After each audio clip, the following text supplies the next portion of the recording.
Yeah, she was a very, very private person. She was charming, sweet, and she was just a wonderful actress. You try to punish me or thank me, Pops?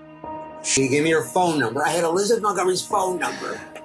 And 6 months after I called her, she called me back, finally. She was the daughter of a famous movie star and a woman determined to carve out her own identity. But Bewitched, I guess, struck a chord with me. I loved that, you know, she was obviously so beautiful, and I was always fascinated with the fact that she could have anything and any guy, really, and she just fell in love with this regular guy, Darren. It's typical of Lizzie. It was about her and Bob at that moment. It needn't be a publicity stunt. Fascinated me more as an adult, you know, as an adult man. About 15 minutes after the ceremony, they called and said, "We're married." She said, "I'm married." It was, again, so childish and sweet. But so I kind of gravitated toward, you know, Samantha's sense of isolation. She knew how serious it was, but she didn't. But she tried to be positive about the entire situation.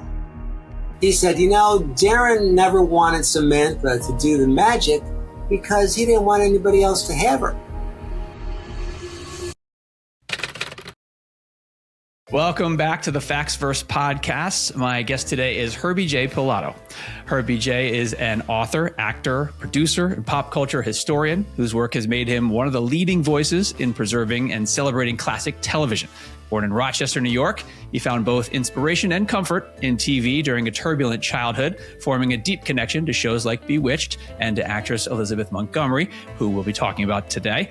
He's a prolific writer and cultural commentator with books exploring the social impact and legacy of television, including the Bewitched book and his acclaimed biography, Twitch Upon a Star, The Bewitched Life and Career of Elizabeth Montgomery. His work blends scholarship and heartfelt storytelling, reflecting his belief that television can foster empathy, connection, and hope. He's also the founder of the Classic TV Preservation Society and continues to produce, host, and create projects dedicated to honoring the enduring human impact of classic television. So please welcome Herbie J Pilato. Well, thank you very much, Tim. Nice to be here. It's so cool to be here. Today we're going to talk about all things Elizabeth Montgomery, or now in my head, she's just Lizzie, because you just refer to her enough as that. And I'm like, oh, wait, I have to remember, I don't know her, but I guess it's okay to call her Lizzie, right? Sure. She loved that. Yeah. And well, you know, which leads me right into, you did know her. You had a series of interviews with her Was that like one of those, it took a while to come into fruition and then it was like, oh my God, we're doing this? Or was it like a fairly easy thing to get at that point? I'm still thinking about it. I'm still thinking back, how did I do that? Yeah, she was a very, very private person. And what happened was I had written a reunion movie for the original Bewitched TV show. Because I, Jim of Genie, 15 years later, came on NBC when I was working as a page. And that was a reunion film for that TV show, which really took its cue from Bewitched. So I was upset. I'm like, okay, if there's going to be a TV reunion movie about a hot blonde magic woman and a dark-haired mortal guy, it better be Bewitched. So I was inspired to write the script, got it to William Asher, who was married to Elizabeth Montgomery in the 60s during Bewitched, and who had directed I, Jim of Genie 15 years later, which really freaked me out. And I said, how about we do a reunion about Bewitched? And Elizabeth was not interested in any way, shape, or form to go back to that film or to go back to the series. And that's when I said, well, how about we do like a book about the show, about the original show? I said, do you think Elizabeth would do that? And he goes, yeah, she'll do that. I think I can talk to her. And 6 months later, after he gave me her phone number. I had Elizabeth Montgomery's phone number. And 6 months after I called her, she called me back, finally. That's amazing. And what a classic Hollywood style thing where you like write one entire project only to have to scrap that and just like get an even cooler project. You know, like that's always how it goes. Yes, it's true. It's true. you've written a lot about classic TV and the people in it and different shows and actors and actresses. But you definitely seem to be, you are very much into the Bewitched sphere, the actors and the show. Was that always, it sounds like you were long a fan even before you started sort of writing about this, but what is it about that particular show and this group of actors and Elizabeth that sort of is the biggest pull for you? Well, I always loved it as a kid. I loved the show as a kid. I loved all those high concept type programs, Star Trek, Twilight Zone, the Munsters, My Favorite Martian to some extent too.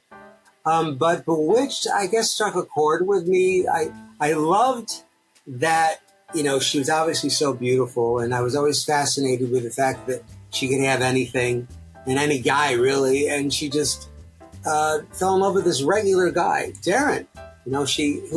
She really loved him for who he was and not for what, he could do for her, buy for her, because she could zap up anything she wanted. So that kind of always fascinated me as a kid. It fascinated me more as an adult, as an adult man. But as a kid, I was picked on, bullied. The 60s was very tough for, a tremendous amount of people, obviously, for the various horrific reasons, the Vietnam War, the drug scene, that whole assassinations.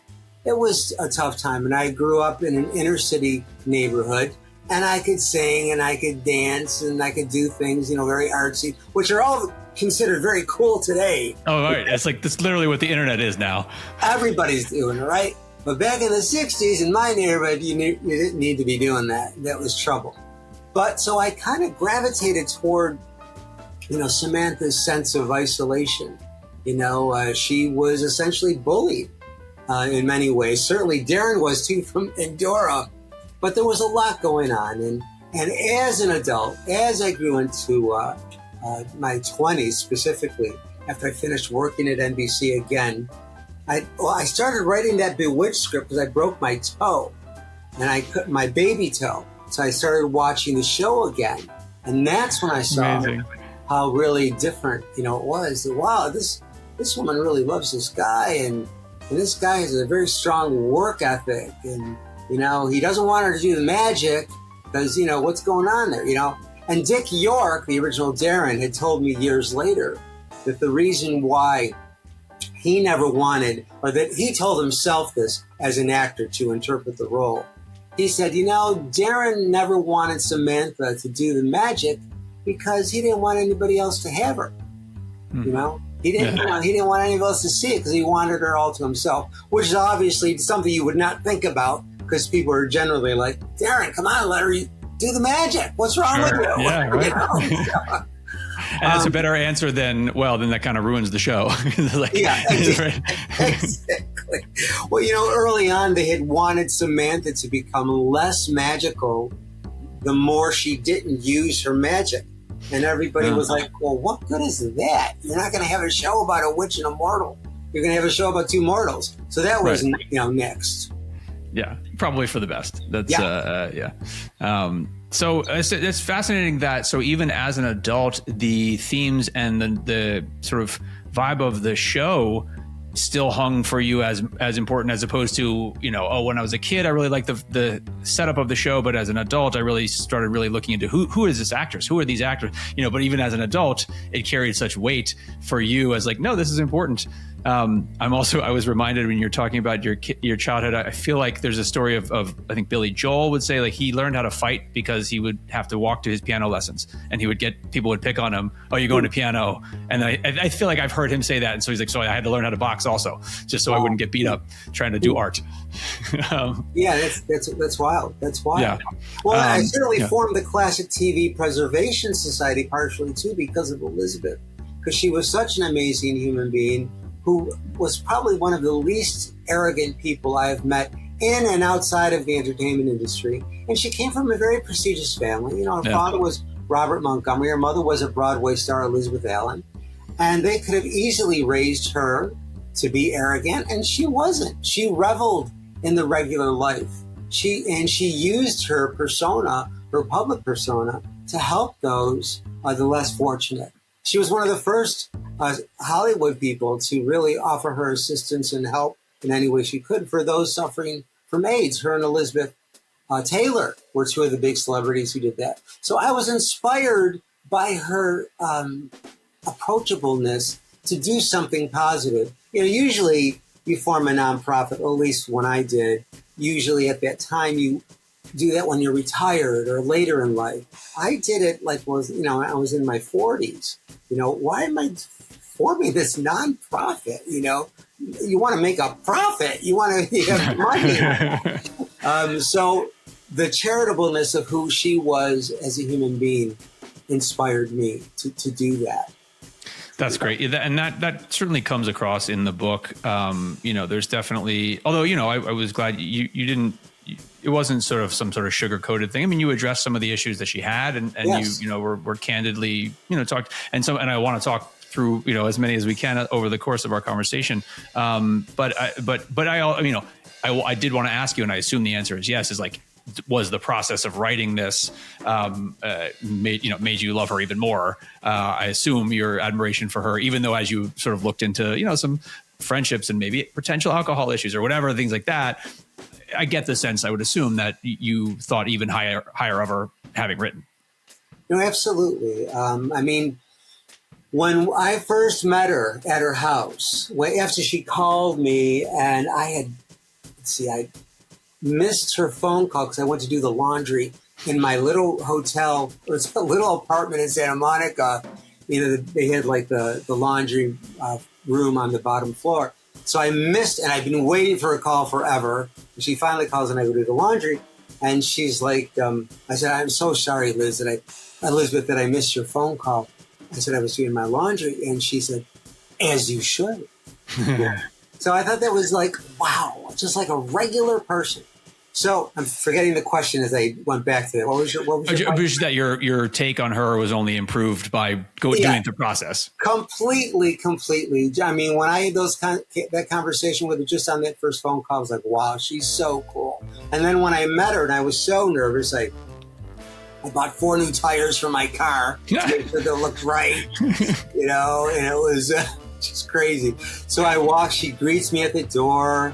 She actually, when I rang the bell, she had one of those long driveways where they have the speaker and you got to say who it is. And I said, "Hi, it's Herbie." And she went, "Oh, goody." So I had already impressed her and put her at ease just on the phone. So she was looking forward. That's great. To this meeting. That's cool. So I reached out my hand when I first met her and walked into her living room and tripped over her coffee table. Of course. We got to have some comedy in there. She's a comedy star. So we both laughed, and it kind of like broke the ice. As I broke my ankle almost, we broke the ice. And she was great. That's great. And that is another thread that you have in the book, of just that she was not somebody who was, you know, on set and off, but on set too, she was a warm person who was not, you know, she was very aware of everybody around set, what they were doing, wanted to learn from them, and also wanted to make sure that everybody felt good. She felt like, you know, and I've heard that said before, that the lead on a show really sets the tone for what everyone's experienced, from, you know, the cast, the crew, everyone else. And it seems like she was exactly who you'd want on your set.